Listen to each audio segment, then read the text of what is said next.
I'm your host, Lester Zoom Headley. I have a story to share with you. The title of it, You Are Disrespectful When. You are disrespectful when. You are disrespectful why. And you are disrespectful where. Women are really malicious. Not all of them. Women are really malicious. They're judgmental always in the unknown and speaking and accusing unnecessarily without facts. So too are men. So too are men. All of us have a little maliciousness within us, embedded within us.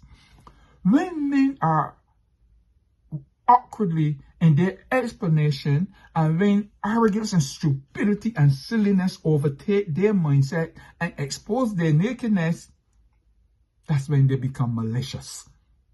Listen to this one. Babsy was one such example. She had 4 children. They were all working and they all lived at home with her. They all had their own carriage. 4 children, all live at home in a comfortable home with her. They had their own carriage. BMW, Mercedes, Lincoln, Land Rovers. And still, Maisie Babsy Smith had to catch the bus and struggle to catch the train. She had to hike, she had to beg, she had to thump and arrange a lift and transportation wherever she goes. Maybe even when she's going to church. Maybe when she was shopping or visiting the mall. When and wherever she goes, she had to be asking and begging somebody to take her, give her a ride. One day, as she was awaiting the bus on her way to the mall, the bus was packed to capacity when it arrived at her stop. There were only standing rooms. So the bus driver knocked her, invited her in and said, "Get in here because I'm not stopping for anyone anymore." It was like sardines packed. The bus was packed. There were no shoulder rooms for turning. You had to get in the bus and stand still. You could not even turn around because then you would mash or step on someone or maybe possibly hurt yourself. A young guy around 30 to 35 years was sitting and he felt for Maisie Babsy Smith. He felt for her. He said, "Lady, come and take my seat. You look like you can ease those old tired legs of yours." Maisie was pleased. She was happy, She was thrilled to the bone. So she just took the offer and she took the seat. As she said, she said, "Thanks. You, my loving son, thanks be to you. You know that you remind me of my 2 sons. They are 31 and 34 years old. And they are doing so well for themselves and their various careers. One is a financial controller and the other one is in medicine." "Young man, how old are you?" The young guy said, "I am 34 years old." Maisie said, "Well, you are old enough that you should have your own car. And you should not be traveling on a bus at your age." The young man replied, "Yes, ma'am. Let me tell you something. 4 months ago, I refurbished and remodeled my mother's house, gave her a phone, an iPhone, and taught her how to use the apps on her phone so she can pay her bills from home and don't have to travel in this mess. She don't have to travel. She have her own car. I give her her own car. I repair her home and I give her a phone. So, I show her as well how to order her clothes from Amazon, and give her a spanking new Cadillac so she don't have to catch the bus. I don't mind catching the bus and being squeezed out. I want my mother to be comfortable, okay? So I tell you what, it's no touchy, no pansy when my mom must move. Nobody get into her way. So I can be the one being squeezed out. I want for her to be most comfortable." Maisie Babsy Smith held her head in shame and acknowledged her disrespectfulness. It placed her in a position with her malicious self.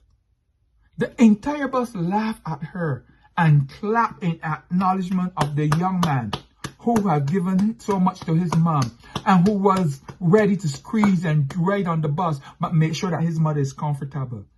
She was disrespectful after he stood up and gave her his seat. Then she had such comments. I tell you, women sometimes are malicious. Okay? Now listen to this one too. Because men, you're not getting away. You're not getting away. Johnny Small. Johnny Dean Small, his real name. His wife caught him cheating. He was the friendly neighborhood plumber. He fixed everyone's leaky pipe, bus pipe, water drips.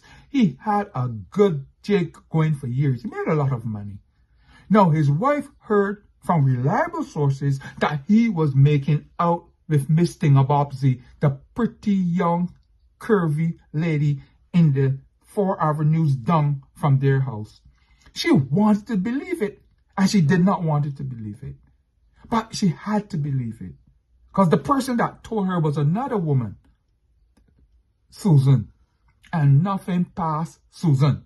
Okay? So she went to Susan's house, who was a house across from the pretty young girl where her husband, Johnny, always frequent. So she went and she baited. She lay, baited, and she waited. And she waited. Huh? She wanted to see who this pretty woman that Johnny was secretly seeing and dating. While he's waiting, she saw Johnny into the house. And she peeped with Susan from behind the curtain. She's peeping. She's peeping. She waited for a few minutes. 5 minutes to be exact. 5 minutes to be exact. She went out and went up to the young girl house and knocked on the door. After a few seconds, 17 seconds, after a few seconds, 17 seconds, the door was opened by the young, beautiful lady named Sherry. She had so many names. She had 2 or 3 different names, and she only had the towel wrapped around her. Maisie stormed and pushed her out of the way, uninvited. And there stood Johnny, her husband, just only in his underwear. The same underwear that Babsy bought for him and made as a gift for Father's Day. She confronted Johnny. "Oh, laws, man. Oh, laws, Johnny. How long have you been doing this? How long? Tell me how long."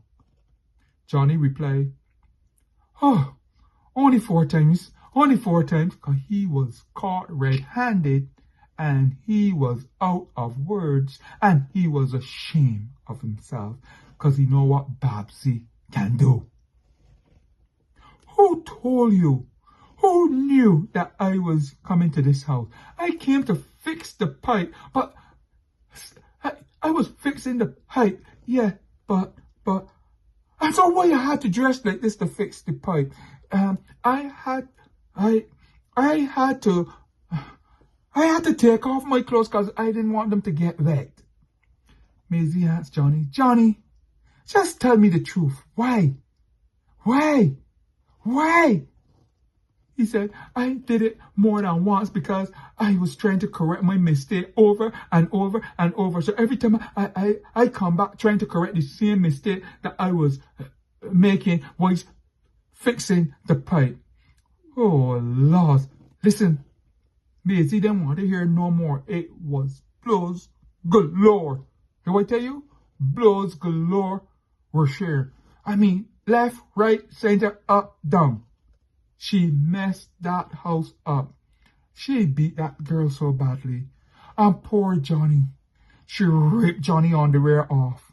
I tell you, you've got to be careful.